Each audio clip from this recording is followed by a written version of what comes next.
Ja, hvad er der i kassen, mund? Hey, bogen med George Tilborg.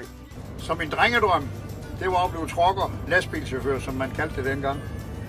Og det blev jeg som 17-årig, da jeg fik arbejde ved en vognmand, og blev også tilbudt en køretur. Der stiftede jeg bekendtskab med politiet og fik min første bøde. Men jeg blev trucker, og det har jeg været i mange år nu. Se, med 8 millioner kilometer på landevejen, er det også blevet til 8 millioner truckerhistorier. Jamen, hvad der er i min bog, du kan læse det hele. Fra overfald, tilbagefjern, ulykker, spritkørsel, og ikke at få glemt lidt levende damer. Ja, okay dog.